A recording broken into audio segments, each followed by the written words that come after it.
জাতি হিসেবে সত্যি ব্যর্থ আমরা। ক্ষমতার লালসায় হয়ে ওঠা নিকৃষ্ট জাতি। দেশের সাধারণ মানুষ আন্দোলনে নামছে কোটা উঠিয়ে দেওয়ার জন্য নয়, কোটার সংস্কারের জন্য। আর তারা মোটেও সাধারণ মানুষ নয়, তারা দেশের মেধাশক্তি। দেশের বিভিন্ন কোণার মেধাবী ছাত্ররা কত শত ঝড়ঝাপটা পার করে বিশ্ববিদ্যালয়ে ভর্তি হয়, যেন নিজের মেধা খাটিয়ে যোগ্য স্থান জায়গা দখল করতে পারে। সেখানে দিনের পর দিন টাকা দিয়ে ইন্টারভিউ দিতে দিতে নিজের জুতার তলা ছিঁড়ে যায়। চাকরির বাজারে নেমে যুদ্ধ করার পর যখন দেখে নিজের চেয়ে কম যোগ্যতার অন্য কেউ সেই চাকরি লুফে নেয় শুধুমাত্র এই কারণে যে তার বাবার বাবা মুক্তিযুদ্ধ করেছিল। এখন যদি আমি বই খুলে বাংলাদেশের ইতিহাস ঘাঁটি, তবে দেখা যাবে এই ধরনের বৈষম্যের কারণেই অতীতে বাংলাদেশের মুক্তিযুদ্ধ সংগঠিত হয়েছিল, যার শুরুটাও করেছিল এই বিশ্ববিদ্যালয়ের ছাত্র সমাজ। আজকে 2024-এ এসেও দেখা গেল হিস্ট্রি রিপিট করছে। যোগ্য লোকদের আপনারা সঠিক স্থান বা মর্যাদা কোনোটাই দিচ্ছেন না। অবশ্য দিবেনই বা কী করে? অযোগ্যরা যেখানে নেতৃত্ব দেয় সেখানে যোগ্যতার দাম আশা করা বোকামি ছাড়া আর কিছুই না।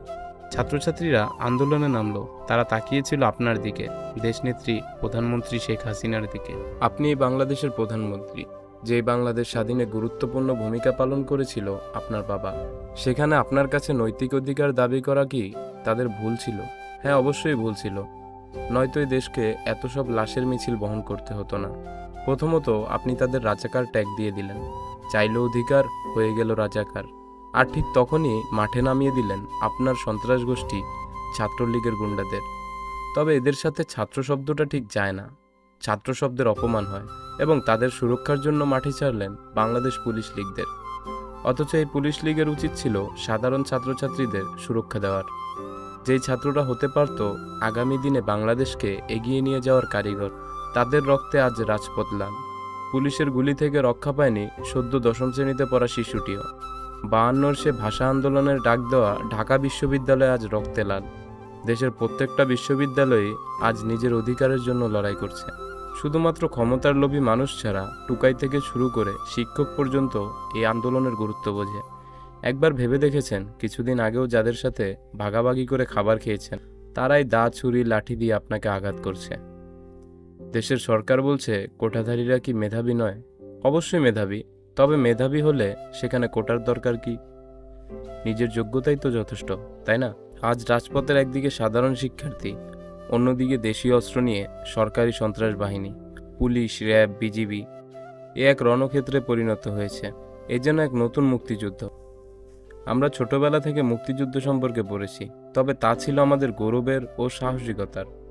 তবে বর্তমানে যা হচ্ছে সেটি আমাদের জন্য লজ্জার, যেখানে নিজের জাতির সাথেই যুদ্ধ করতে হচ্ছে আমাদের। 71-এর রাজাকার কেমন ছিল তা বর্তমানে ছাত্রলীগদের দেখলেই বোঝা যায়। গত 15ই জুন থেকে শুরু হওয়া এই আন্দোলনের পরদিনই, অর্থাৎ 16ই জুন থেকে মোবাইল ডাটা স্লো করে দেওয়া হয়েছে, যাতে ভিডিও আপলোড করতে সমস্যা হয়।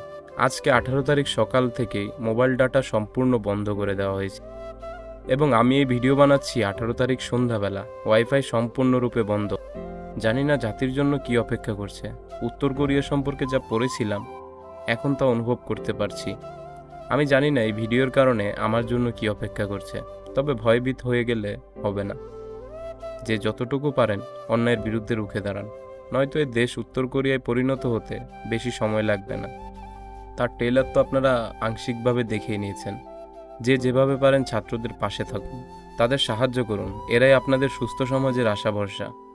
আমি কখনো আমার কোনো ভিডিওতে লাইক, কমেন্ট কিংবা সাবস্ক্রাইব করতে বলিনি, তবে দয়া করে এই ভিডিওটা শেয়ার করে দিবেন। জানি না ঠিক কবে এই ভিডিও আপলোড করতে পারবো।